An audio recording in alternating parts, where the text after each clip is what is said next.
Good morning, बच्चों. Today we are going to start the third chapter from the Flamingo, Deep Water. Deep Water chapter में writer ने बताने की कोशिश की है कि हमारे सामने बहुत सारी मुश्किलें आती हैं.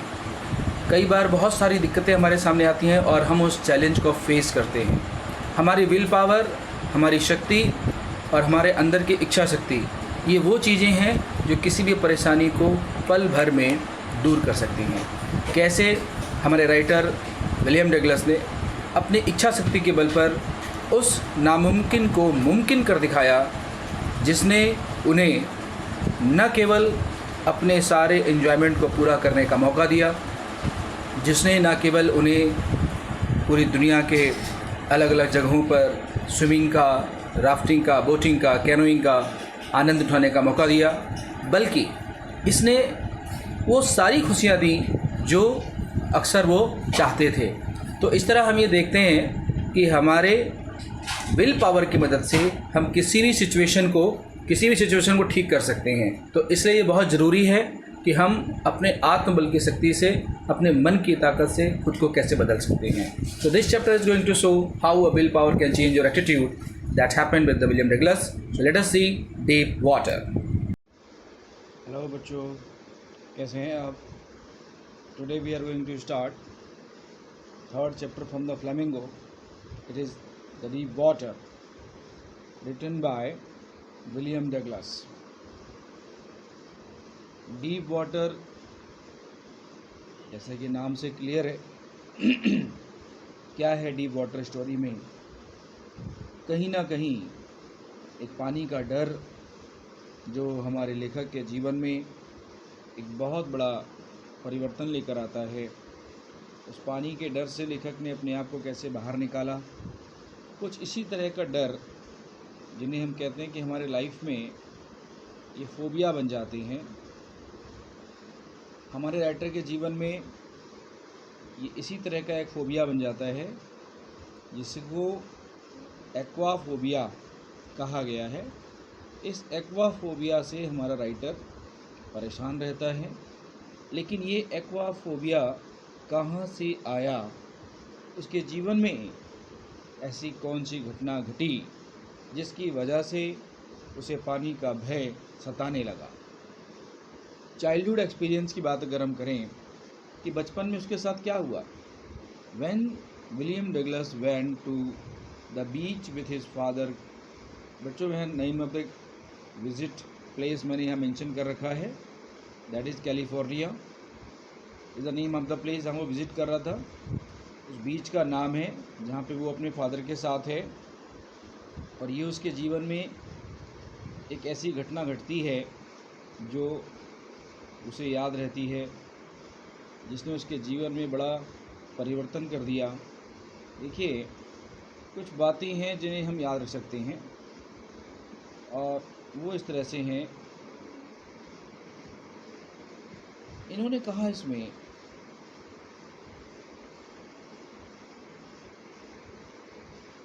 Few point two remember. कुछ ऐसे पॉइंट्स हैं जिन्हें हम याद रख सकते हैं और वो पॉइंट्स हैं. Douglas was 3 or 4 year old at the time. वो एक ऐसा वक्त था जब डगलस की उम्र 3 से 4 साल की रही होगी. और उस 3 से 4 साल की उम्र में जब वो पापा के साथ कैलिफोर्निया बीच पर गया, a wave swept over him, knocking him down, बरीइंग him under the water. एक वेव आती है, एक लहर आती है और वो लहर उसको गिरा देती है नीचे. पूरा का पूरा पानी उसे ऊपर इस तरह से आ जाता है कि राइटर ने कहा कि उसको ये फील हुआ कि वो पानी में दफन सा हो गया हो, है ना, पानी में दफन सा हो गया हो. He was petrified and became breathless. ये पेट्रीफाइड यानी कि टेरिफाइड, वो बहुत ज़्यादा डर गया. वाटर को लेकर के उसके मन में एक फियर पैदा हो गया.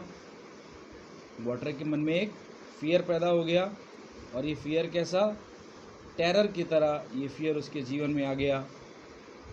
ब्रीथलेस, जिस समय पानी उसके ऊपर आया उस समय वो बिल्कुल बेचैन हो चुका था, सांस लेने में भी तकलीफ़ हो रही थी। अब इन्हीं अनुभवों को राइटर हमारे साथ शेयर करता है।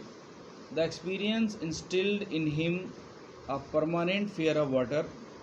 इस अनुभव ने भर दिया उसके जीवन में परमानेंट फियर ऑफ वाटर, पानी का वो डर उसके जीवन में सदैव के लिए आ गया। और मैंने यहाँ पर हेडिंग देकर आपको बताने की कोशिश की है, fear started in his life, कि कैसे फियर उसके जीवन में शुरू होता है। उसको मैंने एक हेडिंग से यहाँ पर अलग करके देखा है ताकि आप समझ पाएँ, उस पॉइंट को और भी क्लियर अच्छी तरह से आप क्लियर कर पाएँ। William Douglas developed an aversion to water, जिसको मैंने एक्वाफोबिया भी बताया यहाँ पे, ठीक है। विलियम डगलस जो था उसके मन में पानी से डर पैदा हो गया था, अवर्जन टू वाटर, पानी से डर पैदा हो गया था। ट्रॉमेटिक नियर ड्रोनिंग एक्सपीरियंस, और जब वो लगभग डूबने के अनुभव को प्राप्त करता है, जिस समय उसके साथ ऐसी घटना घट गई 4 साल की उम्र में, एज अ यंग बॉय, एक युवा लड़के के तौर पे, he was playing near a swimming pool, accidentally fail into the deep and. वो एक स्विमिंग पूल के पास क्या कर रहा था, प्लेइंग कर रहा था, फादर के साथ था। तो कैलिफोर्निया बीच भी नाम उसका जिक्र हुआ है, और वहाँ पे वो क्या होता है, कैलिफोर्निया बीच का जो जिक्र आया है अपने पिताजी के साथ है। और जो इनकी पुरानी बुक है उसमें भी बताने की यही कोशिश की गई थी। आपकी बुक में भी कैलिफोर्निया बीच का जिक्र है, लेकिन ये अपने पिता के साथ वहाँ पर है। और कैलिफोर्निया बीच, जिसे अच्छे से विजिटर्स के लिए ही बनाया गया है, उस पर अचानक से वो गिर जाता है और पानी की एक बड़ी लहर उसको अंदर छुपा देती है। इसके बाद की घटना आगे भी हम लोग पढ़ेंगे। उस स्थिति में he was unable to swim and trapped under water for several minutes before being rescued. तो दोनों अनुभव आपको देखने को मिले, 4 साल पे कैलिफोर्निया बीच पर होने वाला अनुभव और पानी में डूबने वाला अनुभव। ये 2 ऐसे अनुभव थे जिनसे हम कह सकते हैं कि जो फियर था ना बच्चों, पानी में डूबने वाला या पानी से दूर भागने वाला जो फियर था, इन्हीं 2 घटनाओं के कारण हुई है। ये 4 साल की उम्र में हुआ, और ये करीब 10 से 11 साल की जब एज में थे तो इनके साथ ये घटना घट गई थी। This terrifying experience left Douglas with a deep seated fear of water. और इस डरावने अनुभव ने डगलस को क्या कर दिया, उसके मन में पानी के प्रति बहुत गहरा डर बैठा दिया, विच परसिस्टेड फॉर मैनी ईयर। और ये डर कई वर्षों तक बना रहा। His aquaphobia was so severe that, ये उसका एक्वाफोबिया इतना ज़्यादा गहरा था कि avoided water at all cost, वो किसी भी कीमत पर, एट ऑल कॉस्ट का मतलब एक और आपको मीनिंग दूंगा, एट एनी रेट, यानी वह अब किसी भी तरह डरता था।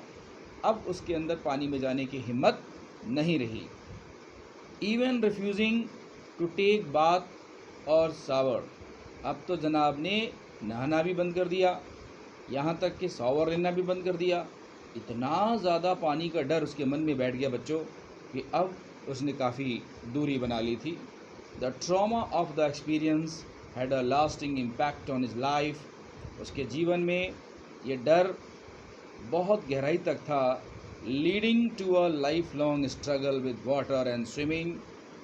इसीलिए उसे अपने जीवन में पानी और तैरने और पानी से जुड़ी सारी चीज़ों के लिए बहुत संघर्ष करना था, क्योंकि एक डरा हुआ व्यक्ति जिस चीज़ से डर जाता है उसके करीब जाने से डरता है, और ये फिर जीवन जीने में बहुत सारी कठिनाइयाँ पैदा कर देती हैं। ऐसा ही कुछ हमारे राइटर के साथ हुआ है। Second time fear came in his life. अब दूसरी बार, जैसे मैंने वहाँ पर दोनों बातें बताई, यहाँ पर अब आ रहा है अलग से एक अलग हेडिंग डाल करके कि सेकेंड टाइम उसकी लाइफ में फियर कब आता है। एज में तो देखो बच्चों, यहाँ पर मैंने एज को मेंशन कर रखा है यहाँ पे 10 और 11 year old. When William Douglas was 10 और 11 ईयर ओल्ड, तो क्या हुआ, thought that he should learn swimming. अब आपको क्या लग रहा है, अरे भाई वो तो बचपन की घटना थी, चलो मेरे को स्विमिंग स्टार्ट करनी चाहिए, मुझे स्विमिंग सीखनी चाहिए। तो उसने 11 ईयर ओल्ड होकर के स्विमिंग सीखने के बारे में विचार करना प्रारंभ किया। He decided to learn at YMCA pool. उसने डिसाइड किया कि मैं YMCA पूल पर ही लर्निंग करूँगा, because it was his mother's advice. मैंने यहाँ पर आपको नोट भी दे दिया कि भाई आपके मन में आएगा कि YMCA पूल का विचार क्यों आया, तो यहाँ मैंने शो भी कर दिया है कि उसकी माँ का एडवाइस है कि उसको YMCA पूल पर जाकर तैरना सीखना चाहिए। वार्निंग क्या है, mother advise in that Yakima river, जो पहले याकिमा रिवर थी, वॉज सो ट्रीचरस। ये जो ट्रीचरस है इसका मतलब होता है फियरफुल, इसका मतलब होता है फियरफुल। जो आपकी याकिमा रिवर है वो कैसी है, वो ट्रीचरस है, और इसके इसी फियरफुल होने की वजह से learning swimming was not easy there. यहाँ पे लर्निंग सीखना आसान नहीं था, क्योंकि ये जो याकिमा रिवर है वो कैसी है बच्चों, बहुत ही ज़्यादा ट्रीचरस है, डरावनी है, इसलिए वहाँ पे लर्न करना आसान नहीं था। तो माँ ने कहा कि आप YMCA पूल पर जाकर के सीखो। YMCA pool was 9 feet at the deep and at the shallow it was 3 foot। ये जो YMCA पूल था, जहाँ सबसे ज़्यादा गहरा था बच्चों वहाँ 9 फीट था, जहाँ पे कम गहरा था वहाँ पे मात्र 3 फुट था। सो ड्रॉनिंग वॉज ग्रेजुअल, इसलिए वहाँ पर डूबने का खतरा जो था वो बहुत ही ज़्यादा कम था, ग्रेजुअल था, ना के बराबर था। One day he was sitting alone and waiting for others to come. एक दिन वो अकेला बैठा हुआ था और वेट कर रहा था कि कोई और भी आ जाए। सडन, अचानक, bully boy came there and he threw him down at the deeper end of the pool. और उस बुली बॉय ने बच्चों उसको डीपर एंड पर ले जा कर के फेंक दिया। Douglas was sinking first time in sitting position. पहली बार में डगलस जब डूबने लगा तो उसकी पोजीशन कैसी थी, उसकी पोजीशन थी कि वो सिटिंग पोजीशन में डूब रहा था। He was in panic situation. कौन था पैनिक सिचुएशन में, डगलास था पैनिक सिचुएशन में। Still his mind was working. लेकिन एक बड़ी अच्छी बात है बच्चों कि वो पैनिक भी था, लेकिन उसके मन में जो दिमाग था ना उसका, वो काम कर रहा था। He decided to jump when he would touch the bottom. उसने सोचा कि मैं अगर नीचे जाऊंगा तो बॉटम को टच करूंगा, और अगर बॉटम को टच करूंगा तो पैरों से ज़ोर से बॉटम को धक्का मार के मैं ऊपर आ जाऊंगा। लेकिन नतीजा क्या निकला, फेल्ड हो गया वो। आप भी जानते हैं क्यों फेल हुआ होगा, क्योंकि अगर कोई स्विमिंग पूल है इस तरह से और ये पूरा पानी से भरा हुआ है और आप यहाँ से डूबना शुरू करेंगे और डूबकर यहाँ जाएंगे, तो जब यहाँ पे आप पैरों से जंप लगाएंगे बच्चों तो ऊपर आप नहीं आ पाएंगे, क्योंकि एक तो पानी का लोड होता है आपके ऊपर में, एक तो पानी का लोड होता है और तैरना आता नहीं है, तो ऊपर जो हमारी स्पीड होती है ऊपर जाने की वो बहुत ही ज़्यादा स्लो हो जाती है। लेकिन हमारे इस राइटर ने सोचा कि मैं ज़ोर से धक्का मार के ऊपर आ जाऊंगा और जाकर के ये जो स्विमिंग पूल है उसके वाटर सरफेस पे ऐसे लेट जाऊंगा, ये जाकर ऐसे लेट जाऊंगा, ऐसा उसकी प्लानिंग थी, जो कि कामयाब तो हो नहीं पाई। अब क्या होता है, second time he decided the same strategy. अब ऊपर आए फिर दोबारा डूबने लगे, तो इसको हम बोलेंगे second time strategy. This time again he missed, लेकिन ये स्ट्रेटजी भी कामयाब नहीं हुई, तो फिर से मिस कर गए। Third time again he started went down. तीसरी बार वो फिर नीचे डूबने लगा। And this time he was not able to think anything else. तीसरी बार में तो वो कुछ भी नहीं सोच पाया कि अब मेरे को क्या करना चाहिए, क्या मेरी प्लानिंग होनी चाहिए, वो कुछ भी नहीं सोच पाया। His efforts were ceased this time. इस बार उसके सारे प्रयास सीज्ड हो गए, स्टॉप हो गए। सीज का मतलब क्या हुआ, स्टॉप हो गए, बिल्कुल फ्रीज हो गए, है ना, कुछ भी नहीं कर पाया वो। अब आगे बढ़ते हैं इस कहानी के अगले भाग के लिए। देखिए, हिज अवर्जन टू वाटर, ये जो फियर था, aquaphobia, William Douglas after this incident, इस घटना के बाद, ये जो 3 बार डूबा उसने, और डूब करके बाहर किसी तरह से उसको किसी ने बचाया।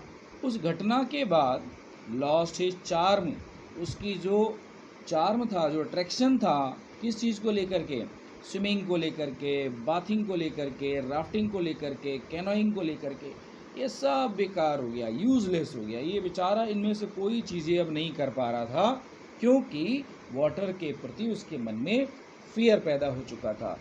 इन हिज मेमोयर, ये जो कहानी है इसको मेमोयर कहा जाएगा, क्योंकि यादगार कहानी है, अपनी स्मृति, अपनी मेमोरी को उसने यहाँ पर लिखा है, इसलिए मेमोयर है। डीप वाटर में विलियम डगलस रिकाउंट, याद करते हैं, रिकाउंट का मतलब याद करते हैं, efforts he made to overcome his aquaphobia and learn to swim, वह कैसे बाहर आए अपने एक्वाफोबिया से और कैसे उन्होंने इससे फाइट किया, खुद को बाहर निकालने में, हम ये इस इनके मेमोयर में देख रहे हैं। इसके बाद मैंने कुछ पॉइंट दिया है बच्चों, उस पर हम थोड़ा फोकस करेंगे। How he came out of his aquaphobia, कि वो अपने इस एक्वाफोबिया से बाहर कैसे आया। तो पहला पॉइंट मैंने आपको दिया बच्चों, थेरेपी।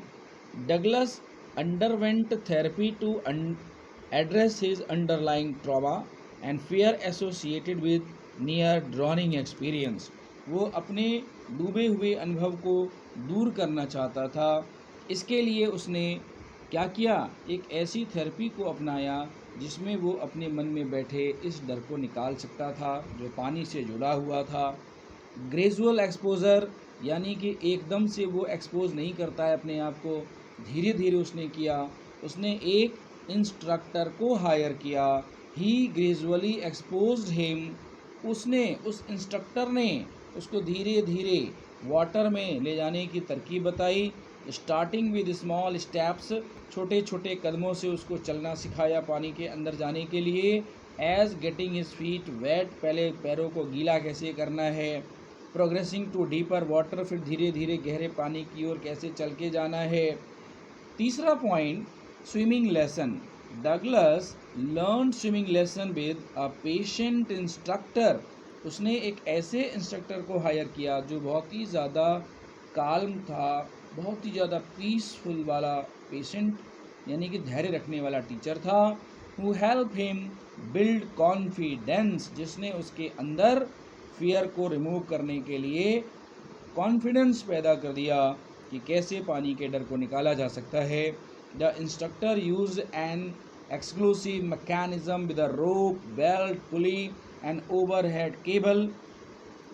उस इंस्ट्रक्टर ने क्या किया, उसको सिखाने के लिए कई सारी चीज़ें यूज़ की थी। जैसे मैंने आपको क्या क्या बता दिया, उस इंस्ट्रक्टर ने मैकेनिज़्म यानी एक तरकीब ढूंढ निकाली, जिसमें रस्सी था, बेल्ट था, पुली था और एक केबल था। उसने उस केबल को अपनी कमर से बांधा हुआ था और राइटर के कमर से बांधा हुआ था, उसको ये भरोसा दिलाने के लिए कि जब आप पूल में अंदर होंगे, अगर कोई ऐसा लगता है कहीं कोई मिस्टेक हो रही है तो वो उन्हें बचा लेगा। मतलब अगर ये राइटर है तो इसकी कमर पे उसने एक रोप बांधा था और ये रोप जो था, यहाँ पे एक पुली लगी हुई है, ये एक पुली लगी हुई है और इस पुली से निकली हुई रोप को राइटर ने अपने पास रखा था ताकि अगर कोई बात आएगी तो इस पुली से इसे खींच लेगा। और इसे कहा कि आप एक कदम आगे बढ़ाइए, फिर एक कदम पीछे, फिर एक कदम आगे पीछे, इस तरह से वन स्टेप लेने के लिए उसने कहा था। इस तरह से आप आगे बढ़ेंगे, आपका डर धीरे धीरे धीरे धीरे निकलेगा। अब मैं बात करूंगा बच्चों नेक्स्ट हेडिंग की। पॉइंट नंबर 4 और 5 हमारे सामने आ चुके हैं। फोर्थ पॉइंट में प्रैक्टिस एंड परसिस्टेंस, कैसे इसने रोज़ रोज़ अभ्यास किया, डेली इसने अभ्यास किया। ही प्रैक्टिस्ड स्विमिंग रेगुलरली, इसने नियमित रूप से प्रैक्टिस किया। स्टार्टिंग विद स्मॉल स्टेप्स, छोटे छोटे कदमों से इसने शुरुआत की। सच एज फ्लोटिंग, जैसे कि तैर करके चलना। Eventually progressing to more complex strokes, और फिर धीरे धीरे इसने और भी जितने ज़्यादा स्ट्रोक्स थे, अलग अलग तरीके थे, उन सबको अपनाया। फिर support system, his instructor taught him 1 hour daily 5 days in a week। ये बच्चों 1 नंबर से लेकर के 2 नंबर के पॉइंट में काउंट किया जाता है। पॉइंट मैंने इसे अलग से दिखाया है पीले रंग में कि 1 घंटा डेली और हफ्ते में 5 दिन उसे वो सिखाता था। Through these effort Douglas was able to overcome his aquaphobia, become a confident swimmer. और इतने सारे जो आपने भी 5 स्टेप यहाँ से सुने, उनकी बदौलत हमारा जो विलियम डगलस है वो एक बहुत ही प्यारा एंड बेस्ट स्विमर बन जाता है। वो अपनी फोबिया को निकाल पाने में सक्षम हो जाता है। कहते हैं ना कि अगर आपने फोबिया निकाल लिया, कहते हैं ना आपके अंदर अगर क्वालिटी आ गई है तो आप कैसे जज करोगे कि वो क्वालिटी वाकई में आपके अंदर आ चुकी है। तो ये मैंने एक पॉइंट लगा दिया, ही चेक्ड हिमसेल्फ, उसने अपने आप को चेक किया कि वाकई में मुझ में वो क्वालिटी है या नहीं है। Douglas was still not satisfied. Douglas इतना कुछ जानने के बाद भी सेटिस्फाइड नहीं था। जब वो सेटिस्फाइड नहीं था, he went to lake Wentworth. तो वो कहाँ चला गया, ये नाम याद रखिएगा, लेक वेंटवर्थ चला गया, न्यू हैम्पशायर चला गया। वहाँ से डाइव उसने लगाई और कहाँ तक, अ डॉग ट्रिग आइलैंड से उसने तैरना स्टार्ट किया। 2 मील तैरा है वो। इस तरह आप देख सकते हैं 2 माइल्स अक्रॉस लेक। उसने वहाँ से 2 मील की दूरी तक अपने आप को तैर करके देखा। He had his residual doubts. कभी कभी रेजिडुअल मतलब होता है लेफ्ट मटेरियल, जो चीज़ें बच जाती हैं, है ना, जो चीज़ें बच जाती हैं लेफ्ट मटेरियल को हम बोलेंगे यहाँ पर। उसने देखा कि कहीं मेरे में कोई डर तो नहीं बाकी रह गया। So he went to met glacier, वहाँ पे भी गया, and dive into warm lake, swam across to the shore and back, वो भी वहाँ भी गया और उनके किनारे तक जा कर के तैर करके वापस आया। खुद को चेक करने के लिए, स्किल को चेक करने के लिए वो कितना कैपेबल था। तो इस तरह आप देख सकते हैं कि कोई व्यक्ति अपने टैलेंट, अपने स्किल को जांचने के लिए खुद को कैसे चेक करता है। मैंने यहाँ पर 2 प्रश्न इस पर बनाए हैं बच्चों आपके लिए। Why was Douglas determined to get over his fear, क्योंकि मुझे ये सबसे ज़्यादा वेट वाला क्वेश्चन लगा बोर्ड के लिए। ये मैंने आपके लिए सिलेक्ट करके रखा है यहाँ पे कि क्यों डगलस ने इरादा बना लिया कि मुझे अपने वाटर के फियर को रिमूव करना है। Douglas fear of water ruined his fishing trip.